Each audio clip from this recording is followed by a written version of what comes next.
Ni miongoni mwa watu ambao wamekuwa wakilizungumzia swala la Mkubwa Fella na kuyasema yale yote mabaya ambayo ameyafanya ni Dudu Baya. Dudu Baya ni mtu ambaye ameenda viral sana na kumwataki Mkubwa Fella na kusema ni malipo ya alichokifanya na dhuluma kwa wasanii wengi. Amesema mengi kuanzia kwenye show na kile kitu kinatokea. Tulianzie ili la Dudu Baya. Dudu Baya tunaimani sisi kama tujui, labda hajawahi kufanya kazi na Mkubwa Fella, lakini labda amekutana kwenye show na nini. Hiki anachokifanya Dudu Baya kwenye mitandao ya kijamii, unahisi ni kitu ambacho ni sahihi, kinahitajika kufanyika kwa sasa hivi? Mimi nianze kwanza kwa kusema hakuna malipo ambayo yanalipwa na binadamu. Malipo anajua Mwenyezi Mungu. Kwanza. Cha pili, kuhusu Dudu Baya. Dudu ni mtu ambaye alishafeli kimuziki muda mrefu. Amejitahidi kuna kipindi kile alikuwa anatoa matusi ya ajabu ili arudi mjini, lakini ikashindikana. This time anakuja tena kwa kwanza kumkandia Mkubwa Fella. Mimi nasema sikubaliana na Dudu Baya, ni mtu ambaye alishafeli kimuziki zamani. Mbona hatujasema Dudu Baya kipindi hicho anaimba nakupenda mpenzi usije? Kipindi hicho mbona alikuwa ni mtu analinga sana, mbona alikuwa ni mtu anawapiga wasanii, mbona ni mtu sasa tungesema yeye tuanze kumwangalia madhambi yake aliyofanya, leo nani angekuwa anamsikiliza? Media gani ingekuwa inamsikiliza? Umeona? Kwa hiyo ni mtu ambaye alishafeli kimaisha, yani kafeli mipango, kafeli kimaisha, kafeli kiakili. Kwa anaanza kumzungumzia mtu ambaye anaumwa. Haipendezi kabisa. Haipendezi. Kwa hiyo anachokifanya Dudu Baya unahisi kabisa kupenda kwa sasa hii na kisaidia kufanyika. Anachokifanya Dudu Baya mimi naona ni utoto, bosi wangu. Ni utoto anafanya ambao unajua Dudu Baya ni mtu mzima, ni baba. Ana watoto ambao wanatakiwa kufanya vitu kama hivyo, sio yeye. Yeye ni mtu mzima kabisa. Unatakiwa ukae chini, ubuni vitu vipya vya kurudi mjini. Kama unaandika, anza kuandika upya. Lakini hizo pombe za ajabu zote unazokunywa ndio zinafanya watu wanakuwa wanaongea vitu ambavyo vinakuwa tofauti sana. Kwa hiyo Dudu Baya hayuko sawa kwa hilo. Yeah. Dudu Baya ni watu wakandaziwa wote, watu wa Mwanza. Yeah, ni mtu akandaziwa mwenzangu, lakini kwa hili ninakuwa siko pamoja naye ndugu yangu. Na wewe ni mtu ambaye pia umekuja wa pili kwa kukataa kauli za Dudu Baya, akiwepo Mwijaku pia alizikataa kauli za Dudu Baya na kusema kwa ni mtu ambaye kama kiakili haiko sawa, na Dudu Baya alimpa vitisho vikubwa sana kusema atampiga akikutana naye, yani akamuuliza sijui Mr Nice. Wewe kama unataka kuivaa viatu sasa vya Mwijaku kuja kuungana naye kupambana juu ya hili swala. Mimi sipambana na mtu yote, lakini kama mtu anahisi anaweza kupambana mimi, yeye aje, mimi muda wote mimi namsubiri, muda wote simu yote aje tu, mimi namsubiri. Kwa mimi sipo kwa ajili ya kupambana na mtu. Mimi niko hapa kwa ajili ya kutengeneza maisha yangu na familia yangu na ndugu zangu na watu wanaozunguka na kuendeleza gurudumu la vijana wenzangu, kwa hapa ajili ya vijana wenzangu kusaidiana vitu kama hivyo na kuendeleza gurudumu la Tanzania yetu. Kama mama alivyosema, kazi na utu, niko kwa ajili hiyo, kwenye kazi na utu. Yeah. Unataka ni kipi ambacho unaweza kukaa kwa washauri wasanii kwa hiki kipindi, labda cha waende wakusanyike wakamtembelee Mkubwa Fella? Mimi nikiwa kama mdau wa muziki na washauri wasanii wote, kama kuna kitu Mkubwa aliwakwaza, basi wanasema mtoto akinyea mkono unasafisha, wanasemaje? Unasafisha, kwa usiukate. Kwa hiyo kama kuna kitu kilitokea, wajaribu kuangalia mazuri ya Mkubwa. Mkubwa anafanya mazuri mengi sana. Mkubwa ndio mtu ambao umeshikilia gurudumu la muziki tangu unaanza. Kiukweli mimi nilikuwa mdogo sana. Mimi Said Fella nilikuwa namuona kwenye TV, tunamuona wapi, namuona huko, lakini mpaka leo nimekuja kuwa mtu mzima namuona yupo, lakini bado ni baba ambaye anapambana na nini, anaonesha watu mbele muziki unatakiwa uende hivi. Hakuna mtu aliyokamilika, tuseme uongo. Hakuna mtu aliyokamilika, mtu ana mapungufu yake, amekosea huko, lakini kuna mema yake. Kwa wasanii wajaribu kusahau kama aliwatendea mabaya, wajaribu kwenda mbele, waende kumtembelea Mkubwa. Kama kuna chochote ambacho anaweza kumsaidia Mkubwa akazidi kupata nafuu na kupata matibabu vizuri, wafanye hivyo. Yeah.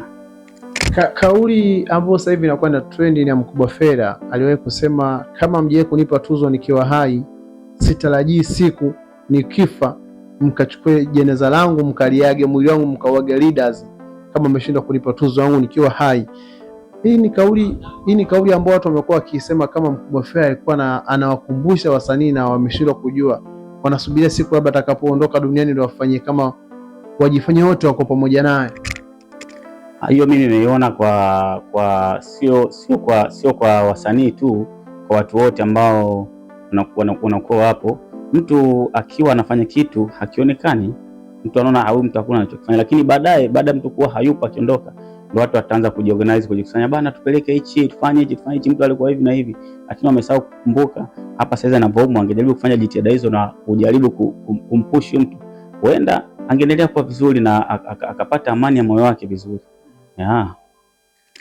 Mwijaku amesema yeye ni mtu ambaye atapambana na hili la kuhusu kusemwa Mkubwa Fella vibaya, na Dudu Baya naye kasema wewe una akili, ni mtu ambaye kama mnazo fulani, yani maneno yamekuwa ni mengi kati ya Mwijaku na Dudu Baya kuhusu hili swala la Mkubwa Fella.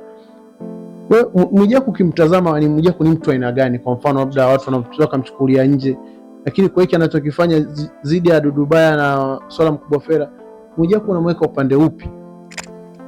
Nikisema nikimweka hapa Mwijaku, nikimweka hapa Dudu Baya, Mwijaku namweka kama mwalimu, Dudu Baya namweka kama mwanafunzi wa chekechea.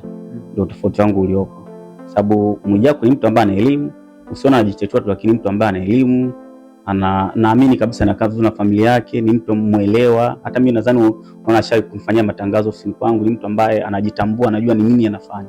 Lakini Dudu Baya ni mtu ambaye tayari afikirii tena mbele, kwa sababu ni mtu unaona kama kashakata tamaa ya maisha. Kwa hiyo kwa siku atabaki kutukana, kuongea vitu vibaya, kuongea hivi na hivi, lakini vitu ambavyo havijengi. Sote ni Watanzania, tungekaa tukaangalia jinsi gani ya kumpushi Mkubwa akaenda mbele. Lakini malumbano Mwijaku Dudu Baya, Mwijaku Dudu Baya, kwa Dudu Baya kidogo angepunguza ukali wa maneno. Ulikuwa unatamani hata kama ni BASATA wasimamizi wao ingilia kati kuhusu hili swala anachokifanya kwenye mitandao? Mimi naamini kabisa na hivi ninavyozidi kuona ile jambo, naamini kabisa BASATA watalichukulia serious. Sababu ile watu kwanza kutukanana, kufanyaje, alafu kitu kingine Dudu Baya kwanza kutishia watu, unamtishia si Mwijaku, si nitanda kupiga, si ndafanyaje. Nchi yetu ni nchi ya amani sana bana, tunaishi kwa amani muda wote. Kwa hiyo hii sio nchi ya kutishiana, kwanza kutishiana maneno. Kwa hiyo BASATA na watu wengine wanaona wangeliangalia kwa karibu zaidi. Tunapotaka tuelekee mwisho kwenye interview yetu, nataka nikuulize baadhi ya wasanii ambao wamepita kwa Mkubwa Fella, na imani pia na washikaji zako, lilipotokea ile swala ushakukaa na kuzungumza na hata mmoja, na kipi ambacho alikwambia? Hapana, bado sijazungumza na mtu yoyote, sababu ile swala nadhani nimeanza kulisikia kama na siku 2, 3, 4. Na unajua tulikuwa mapumziko, tulikuwa tumesafiri kwenda manyumbani kusalimia na nini, kwa ndo tumerudi saa hizi, hatujapata muda wa kukutana.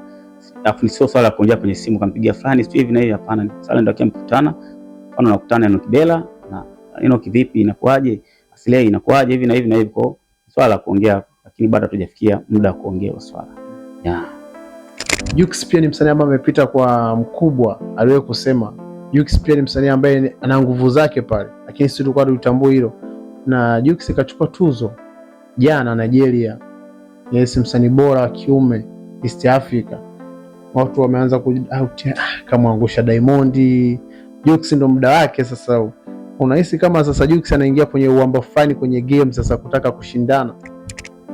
Jux anapambana kwa kiwango chake na sehemu aliyopo, lakini kusema Jux amempiku Diamond kidogo naona sio kweli, kwa sababu Jux alitoka kwenye mikono ya Said Fella. Jux akawepo, alikuwa anaimba, nadhani alikuwa anaimba kawaida.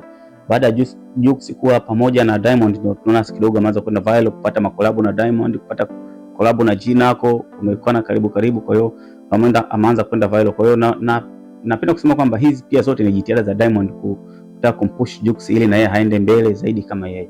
Kwa kusema kama kwa compare Jux ameenda kumshusha Diamond si nini, hiyo sio kweli. Pia naamini ni nguvu za Diamond zimefanya mpaka Jux akafika pale. Nataka kuambia kitu kimoja, wasanii wote na waandaaji wa tamasha wote, yani wasanii wote Tanzania wanaoimba juu ya hili swala Mkubwa Fella, ni kipi ambacho unaweza kuwashauri? Jamani wasanii, mimi kama mdau wa muziki, naomba tu mpendane, muishi kwa amani, mjaliane. Kama kuna lolote mkutane, mshauriane kwenye magroups yenu yakiwepo, mwe mnaongea vitu vya maana vya kuzidi kujenga, sio vitu vya kuzidi kuona. Msiwe na makando, yani kujitenga. Umoja ni nguvu, sio tunasema, na utengano ni udhaifu. Mwe pamoja, mwe mmoja, mshirikiane kwenye kila jambo. Nadhani mimi yangu ni hayo tu. Bana, mimi nakushukuru sana tajiri. Asante sana bosi wangu. Tuwakumbushe watu Magari Mjini tunapatikana wapi na tunafanya nini? Sababu si Magari Mjini yanakuwa mengi sana. Tunafanya nini yani? Magari mjini tunapatikana Magomeni Usalama, nyuma ya Kota Magufuli. Sisi tunauza, tunanunua, tunaagiza, tunafanya exchange za magari. Vile vile tunawasaidia wateja ambao wanahitaji kuuza magari yao kwa uharaka zaidi, tunawasaidia kuuza. Vile vile tuko na accessories za aina mbalimbali ambazo tunauza rim spots, tunauza sterling za aftermarket, taa za aftermarket, marashi, tunafanya services za gari kama kumwaga oil, kuweka AC na kurepair body zima la gari. Kama nilivyosema tunapatikana Magomeni Usalama, nyuma Kota Magufuli, mtaa Kondoa. Vile vile unaweza kutufollow Instagram magari_mjini TZ. Tunawakaribisha sana. Mimi nakushukuru sana. Asante sana.